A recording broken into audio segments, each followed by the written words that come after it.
शाम के करीब 4 बजे से लेकर के रात के 12:30 बज जाते हैं। एक माँ अपने बेटी को तलाश कर रही थी। तलाशते तलाशते वो गांव से लेकर के जंगल और जंगल से खेतों पर हर जगह ऐसी कोई जगह नहीं थी जहां उसने अपनी बेटी को तलाश नहीं किया।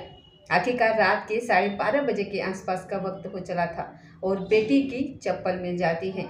यही चप्पल मिलती है। माँ देखती है कि एक चप्पल तो मिल गई है, लेकिन बेटी कहीं आसपास नहीं नजर आती है। तभी माँ की नज़र पड़ती है 5 भट्टियों पर। जो कोयले की 5 भट्टियाँ होती हैं, उनमें से एक भट्टी तो जल रही होती है, बाकी 4 भट्टियाँ ऐसी थी जो नहीं जल रही थी। माँ ने जाकर के उसे करीब से देखा, क्योंकि वो जो तारीख थी, वो तो दिन थे, वो जो महीने थे, उस वक्त वो भट्टियाँ जलती नहीं थी। अचानक से इस तरीके से भट्टी का जलना, जब भट्टी के पास जाती है तो भट्टी से अजीब तरीके की दुर्गंध आ रही थी। तो माँ ने जैसे उस भट्टी को देखा, उसके बाद फिर एक बांस लिया और बांस लेने के बाद उस भट्टी को खोदने की कोशिश की। और फिर देखती क्या है कि एक चीज़ अंदर चमक रही थी। जैसी वो चीज़ चमकती है, उसे बांस से निकाला। फिर पता चलता है कि एक कड़ा था, वो भी चांदी का। चांदी के कड़ों को देखने के बाद उस लड़की के सगे चचेरे भाई ने जब देखा तो उसने कहा कि चाची, ये तो कड़ा मैंने ही दिया था, ये तो मेरी बहन का कड़ा है। बस इतना था। उसके बाद फिर उन्होंने फिर से भट्टी को खोदना शुरू किया और उसमें से कुछ निकालने की कोशिश की, तो एक हाथ निकल कर आता है जो कि काफ़ी मात्रा में जल चुका था। माँ ने बस आओ देखा ना ताव देखा। उसने कहा कि ये मेरी ही बेटी का हाथ है, और उस हाथ को लेकर के वो दौड़ते हुए गांव के प्रधान के पास पहुंच जाती है और प्रधान जी से कहती है कि पुलिस तो मेरी नहीं सुन रही है, आप ही जाकर के पुलिस से मेरी बात करो, मेरी बेटी को इंसाफ करो। इसके बाद फिर मामला पुलिस तक पहुंचता है और ये कहानी राजस्थान की सबसे चर्चित कहानी में से एक होती है। हजारों की संख्या में लोग सड़कों पर उतर आते हैं। सरकार को फिर लोग घेर लेते हैं और तब कहीं जाकर के इस घटनाक्रम का खुलासा होता है। फिर लोगों को यकीन नहीं हो रहा था कि कत्ल की ये वजह भी हो सकती है। नमस्कार, स्वागत है आपका हमारे चैनल पर। आज की जो सच्ची घटना मैं आपको सुनाने जा रही हूँ, ये सच्ची घटना है। राजस्थान प्रदेश का एक जिला लगता है भीलवाड़ा, और भीलवाड़ा का ही एक थाना लगता है कोठड़ी। दरअसल कोठड़ी थाना क्षेत्र का एक गांव लगता है नरसिंहपुरा। यहाँ का रहने वाला एक किसान, उसकी बेटी है 17 साल की। किसान अपने बेटी से 2 अगस्त 2024 सुबह ये बोलता है कि बेटा, मुझे किसी रिश्तेदारी में जाना है, मैं चाहता हूँ कि आज बकरियों को चराने के लिए तुम चले जाओ, क्योंकि बकरियां अगर घर पर रहेंगी तो भूखी रहेंगी, परेशान हो जाएंगी, इसीलिए मैं लौट करके वापस आ जाऊंगा, सिर्फ 1 दिन की बात है। जैसे ही उसने अपने बेटी से कहा तो बेटी ने कहा कि पापा आप परेशान मत होइए, मैं चली जाऊंगी। सुबह के 9 बजे के आसपास का वो वक्त था। 2 अगस्त की वो तारीख होती है, साल 2024 था। उस लड़की ने सारी बकरियों को खोला और खोलने के बाद जंगल में लेकर के जाती है, उन्हें चराने लगती है और धीरे धीरे करके वक्त आगे बढ़ने लगता है। दोपहर के जैसे ही 3 बजते हैं, बकरियां तो घर पर आ जाती हैं, लेकिन बेटी घर पर वापस लौट करके नहीं आती है। माँ ने ध्यान ही नहीं दिया, लेकिन धीरे धीरे करके वक्त आगे बढ़ रहा था। 4 बज जाते हैं। जैसे ही 4 बजते हैं, माँ ने अपने बेटी को आवाज़ लगाना शुरू कर दिया, लेकिन बेटी का कहीं आता पता नहीं चल रहा था। इसके बाद वो पड़ोस में जाती है और पड़ोस में पूछती है कि क्या तुमने मेरी बेटी को देखा है। दरअसल बेटी का नाम हम यहाँ पर काल्पनिक रख लेते हैं, नेहा नाम रख लेते हैं। नेहा को ढूंढने की कोशिश की जाती है, तलाश करने की कोशिश की जाती है, लेकिन नेहा ना आसपास मिलती है। और जहाँ जहाँ पर वो उठती थी, बैठती थी, परिवार के सदस्यों से पूछा, लेकिन उसका कहीं आता पता नहीं चल रहा था। माँ ने अपने भतीजों को साथ लिया और साथ लेने के बाद जहाँ जहाँ बकरियाँ चरती है उस इलाके में जाती है और बेटी को ढूंढना शुरू कर देती है। 4 से 5 बज जाते हैं, 5 से 6 बज जाते हैं, इस तरीके से रात के 9 बज जाते हैं, लेकिन लड़की मिलती नहीं है। परिवार वाले परेशान हो जाते हैं। इसके बाद फिर कोठड़ी थाने में जाते हैं और वहां जाने के बाद कहते हैं कि साहब, हमारी बेटी आज सुबह बकरी चराने के लिए गई हुई थी, बकरियां तो वापस लौट करके आ गई हैं, लेकिन बेटी वापस लौट करके नहीं आई है, हमारी आप लोग मदद कर दीजिए। जैसे ही पुलिस वाले ये बात सुनते हैं, पुलिस वाले पूछते हैं कि आखिरकार उसकी उम्र कितनी है। क्या हुलिया है उसका, कुछ इस तरीके की पुलिस बातें करती हैं। फिर उसकी माँ कहती है कि मेरी बेटी की उम्र 17 साल के आसपास है और लंबाई उसकी लगभग 5.5 फुट है। एकदम हीरोइन की जैसी मेरी बेटी दिखती है। आप साहब एफआईआर दर्ज कर लीजिए, मेरी बेटी को आप लोग ढूंढने में मेरी मदद करिए। माँ रो रही थी क्योंकि माँ को ऐसा लग रहा था कि कुछ न कुछ दिक्कत में है, मेरी बेटी परेशानी में है।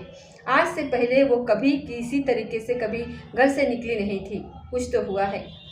पुलिस वालों ने कहा कि कुछ है उसका अगर पहचान पत्र वगैरह तो माँ उसका आधार कार्ड देती है, लेकिन पुलिस वालों को एफआईआर लिखनी ही नहीं थी, इसलिए वो बहाने करने लगते हैं। कहते हैं कि अगर तुम्हारे पास कोई मार्कशीट हो, कोई टीसी हो तो मैं एफआईआर दर्ज कर लेता हूँ। रात के 9 बजे थे और आधार कार्ड से काम नहीं चला। कुल मिलाकर के एक पुलिस वाले ने कहा कि आप कुछ लिख करके दे दीजिए। बोले कि हमारे पास कोई कागज़ नहीं है। पुलिस वालों से जब कागज़ मांगा तो एक सादा कागज़ की इतनी वैल्यू होती है, एक सादा कागज़ देने के लिए वो लोग तैयार नहीं होते। माँ परेशान हो जाती है, समझ जाती है कि ये पुलिस वाले हमारे सुनेंगे नहीं और इसमें कोई मदद नहीं होगी। तो फिर वो वहाँ से निकलती है और निकलने के बाद फिर से माँ का मन नहीं मानता और वो फिर से जंगल की तरफ जाती है और अपनी बेटी को ढूंढना शुरू कर देती है।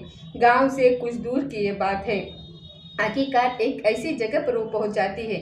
12 या 12:30 बजे के आसपास का वो वक्त हो चला था। एक जगह पर एक चप्पल मिल जाती है। जहाँ पर वो चप्पल मिलती है वहाँ से लगभग 200 किलोमीटर की दूरी पर एक कालबेलिया नाम की प्रजाति के कुछ लोग वहाँ पर रहते हैं। उनके डेरे बने हुए थे। यहाँ से दूसरे साइड में अगर देखते हैं तो कोयले की लगभग 5 भट्टियाँ वहाँ पर हैं, जहाँ पर कोयला पकाया जाता है। अब ये चप्पल देखने के बाद उसकी माँ ने जोर जोर से आवाज़ लगाने की कोशिश की। बार बार वो अपने बेटी के लिए आवाज़ लगा रही थी, नेहा नेहा। लेकिन नेहा अगर कहीं होती तो सुनती, लेकिन नेहा की आवाज़ ना तो नेहा की कानों तक पहुंच रही थी और माँ बिल्कुल वहाँ पर परेशान हो जाती है। साथ में एक भतीजा होता है। आखिरकार उन्होंने एक नज़र डाली तो देखा कि एक 5 भट्टियाँ हैं जो बड़ी बड़ी भट्टियाँ हैं और 5 में से 4 भट्टियाँ तो उस समय बिल्कुल शांत थी, लेकिन एक भट्टी जो होती है वो धधक रही थी, उसमें से आग निकल रही थी। लेकिन आग के साथ साथ कुछ अजीब तरीके की दुर्गंध आ रही थी। माँ वहाँ पर बिल्कुल पास में पहुँच जाती है। माँ को लगता है कि अपने भतीजे से वो कहती है कि ये सब भट्टियाँ अचानक से क्यों जल रही हैं, क्योंकि इन दिनों में भट्टी चलती नहीं है। इन दिनों में तो कोयला तपता ही नहीं है, तैयार ही नहीं होता है। कुछ तो बात है यहाँ पर। अब उस भट्टी में जाते हैं और उन्होंने बांस से कुछ निकालने की जैसे ही कोशिश की तो चांदी का कड़ा निकल करके बाहर आता है और चांदी के कड़े के आधार से यह पता चलता है कि ये चांदी का कड़ा किसी और का नहीं बल्कि उन्हीं के बेटी का है, जो उसके भाई ने उसको दिया था और भाई भी उसी के साथ था।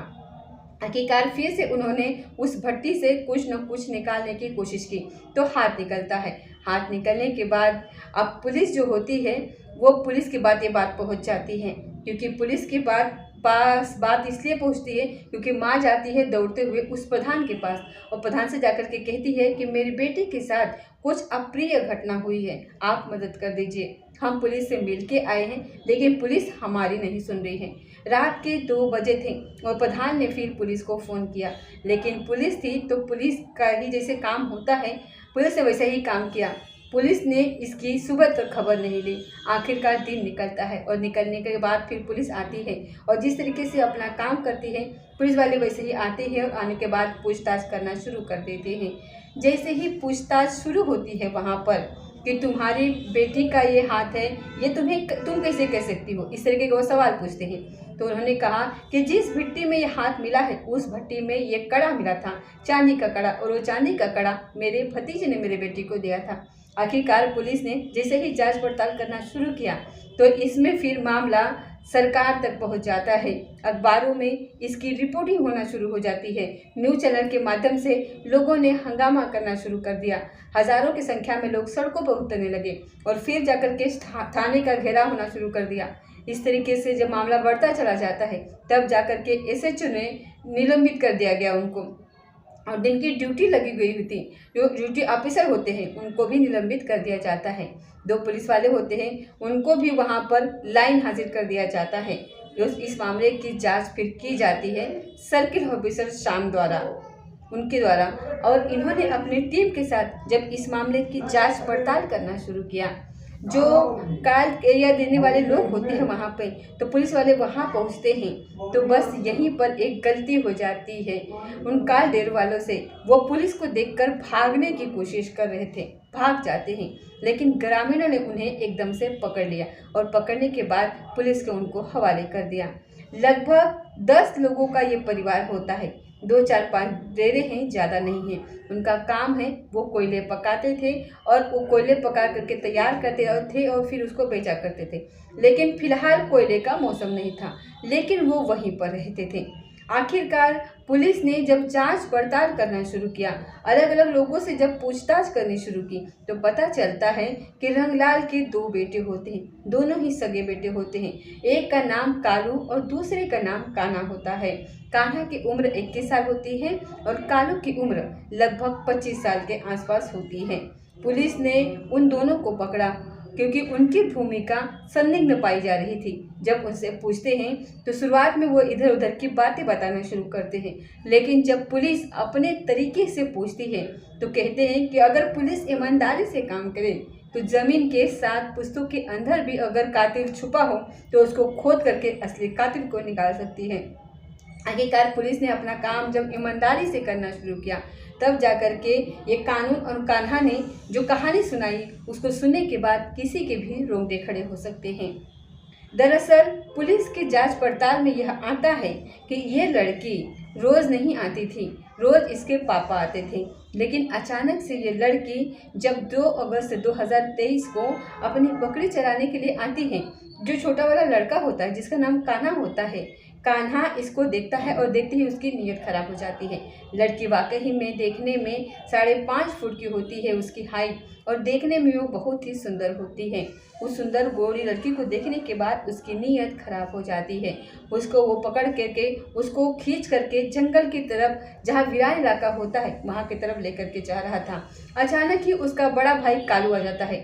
कालू ने उसको देखा तो कालू की भी नीयत खराब हो जाती है। उसने अपने छोटे भाई को डांटा और उस लड़की को ले जाने के बाद पहले 2 बार उसने उसके साथ बलात्कार किया और उसके बाद फिर छोटे भाई ने भी, कान्हा ने भी उसके साथ बलात्कार किया। बलात्कार तो कर देते हैं। लड़की रो रही थी, चीख रही थी, चिल्ला रही थी और रोते रोते कह रही थी कि ये सारी बातें मैं अपने माँ बाप को जाकर के बताऊंगी, गांव में जाकर के बताऊंगी, फिर हम तुम्हें देखेंगे। जब इस तरीके की वो बात करती है तो अब उस लड़के को लगने लगा कि ये इसे छोड़ेंगे नहीं, और दोनों ने इस लड़की को पकड़ा और पकड़ने के बाद उसको वीरान जगह की तरफ लेकर के जा रहे थे। उसके तन पर अब आधे कपड़े होते हैं और आधे कपड़े उसके फट चुके थे। लेकिन इसी बीच में जब वो चीख रही थी, उसने चीखना बंद नहीं किया था, तभी उनमें से एक भाई ने उसको बहुत तेजी के साथ सर में लठ मार देता है। लाठी जैसी लगती है और वो लड़की बेहोश हो जाती है। उसके बाद उसके चीखने की आवाज़ें बिल्कुल शांत हो जाती हैं, खामोश हो जाती हैं। लेकिन ये दोनों भाई फिर इतना डर जाते हैं, इतना सहम जाते हैं कि अब करें तो क्या करें। तब इन दोनों ने उसको पकड़ा और खींचते हुए उस भट्टी की तरफ लेकर के जाते हैं। भट्टी में ले जाने के बाद उस लड़की के लाश को डाल देते हैं, जबकि वो जिंदा होती है, मरी नहीं होती है। उन्हें वो लाश लग रही थी, लेकिन उसकी सांसें चल रही होती हैं और सांसें चल रही थी। इसके बाद इन्होंने उसको उसके अंदर डाला, कोयला डाला, लकड़ी डाली और फिर काला तेल डाल करके आग लगा दी और भट्टी जैसे कि तैयार करते हैं, बंद करते हैं, ठीक भट्टी को वैसे ही इन्होंने बंद कर दिया था। इसके बाद यहाँ से आराम से वो चले जाते हैं और जाने के बाद लगभग रात के 11 बजे के आसपास फिर से वो लोग आते हैं और उस भट्टी को खोदते हैं और देखते हैं कि लगभग वो लड़की जल चुकी थी। लेकिन जली होने के बावजूद भी उनको ऐसा लग रहा था कि ये पूरी तरीके से जली नहीं है, और उनके पास कोयला था, जितना उनके पास ईंधन था, उससे शायद वो पूरी जलेगी नहीं, ऐसा ही हमको लगा। फिर उन्होंने उस लड़की की लाश को बाहर निकाला और निकालने के बाद बाहर फिर उसको फावड़ों से उसको उन्होंने लगभग 20 टुकड़े उसके करे। 20 टुकड़े करने के बाद सिरमे के कट्टों में इन टुकड़ों को भरते हैं और भरने के बाद यहाँ से लगभग 5 किलोमीटर दूर एक नहर पड़ती है। उस नहर के पास ले जा करके उन्हें छुपा देते हैं, फेंक देते हैं। लेकिन वो नहीं जानते थे कि इस भट्टी के अंदर अभी एक हाथ बाकी है, इस भट्टी के अंदर एक कड़ा बाकी है। जो इस कातिल तक पहुंचाने में मदद करेगा। आखिरकार पुलिस ने इस मामले को फिर गंभीरता से लिया, काफ़ी गंभीरता से लिया। लोगों से पूछताछ की और पूछताछ करने के बाद जो भी बातें सामने आती है, एक एक कड़ी को जोड़ना शुरू किया और जोड़ने के बाद आखिरकार भी पता चलता है कि जब इन्होंने उस लड़की के लाश को, जो बाकी हिस्सा था उसको, जो 20 टुकड़ों में जो बांटा गया था, काटा गया था, उसको जब तोला गया था तो 6 किलो 600 ग्राम उसके अंदर वो वज़न बचता है। और उन्हें ये लग रहा था कि शायद अब ये ख़त्म नहीं हुआ है, क्योंकि उन्होंने, उन दोनों भाइयों ने पुलिस को निशानदेही के आधार पर जो बाकी के टुकड़ों को भी पुलिस के हवाले किया था। फिर ये मामला कोर्ट में पहुंचता है। कोर्ट में पहुंचने के बाद आखिरकार 9 महीने तक ये मामला कोर्ट में चलता है और 9 महीने के बाद 18 मई 2024 को भीलवाड़ा की पोक्सो एक्ट के तहत अदालत ने दोनों भाइयों को दोषी मानते हुए, और जो भी सबूत उनको मिलते हैं, डॉक्टर की जो रिपोर्ट आती है, उसके आधार पर इन्हें फांसी की सज़ा का हुक्म सुनाया जाता है। लेकिन पुलिस ने 9 इसमें लोगों को शामिल किया था। बाकी 7 जो होते हैं, उन्होंने सबूत मिटाने में और इनका साथ देने में जो घर के परिवार के सदस्य होते हैं, इनका भी हाथ था। लेकिन वो कोर्ट में वकील साबित नहीं कर पाया कि 7 लोगों की और भूमिका थी। भूमिका इन 2 सगे भाइयों की पाई जाती है और इन दोनों को सजाए मौत का हुक्म सुनाया जाता है। फिलहाल मामला अभी कोर्ट में विचाराधीन चल रहा है। दोनों भाइयों ने हाई कोर्ट में अपील की है और उन्होंने शुरुआत में पुलिस की जांच में आता है, वहां पर इन्होंने ये स्वीकार कर लिया था। लेकिन कोर्ट में अदालत के सामने ये कह देते हैं कि पुलिस ने हमें मार मार के ये सब कुछ उगरवाया है। लेकिन साइंटिफिक जो भी सबूत हाथ लगे थे और उसके बाद वकील की जो सबूतों के आधार पर इनके आरोप सिद्ध हो जाते हैं, सही साबित होते हैं, फिर इनको सज़ा मिलती है। दोस्तों, इस घटना को सुनाने का उद्देश्य किसी को परेशान करना नहीं है, किसी का दिल दुखाना नहीं है, बल्कि आपको जागरूक करना है, आपको सचेत करना है और आपको बताना है कि ऐसे मुजरिमों को सख्त से सख्त सज़ा मिलनी चाहिए, ताकि हमारे समाज में जो अपराधी हैं, जो अपराध करते हैं, उनके मन में डर पैदा हो सके कि अगर हम कुछ अपराध करते हैं तो उसकी सज़ा हमें बहुत ही भयानक मिलेगी। अगर इस तरीके से लंबे केस चलते रहेंगे और उनको सज़ा अगर नहीं मिलेगी तो हमारे जो समाज है उसमें इस तरीके से घटनाएँ बढ़ने की उम्मीदें लगती हैं और इस तरीके से घटनाएँ जो आगे बढ़ेंगी। इसीलिए ऐसे लोगों को बहुत जल्द से जल्द सज़ा सुनानी चाहिए और इन्हें किसी भी कीमत पर बख्शा नहीं जाना चाहिए। तो दोस्तों, ये थी आज की सच्ची घटना। मिलते हैं अगले किसी सच्ची घटना के साथ। तब तक जय हिंद, जय भारत।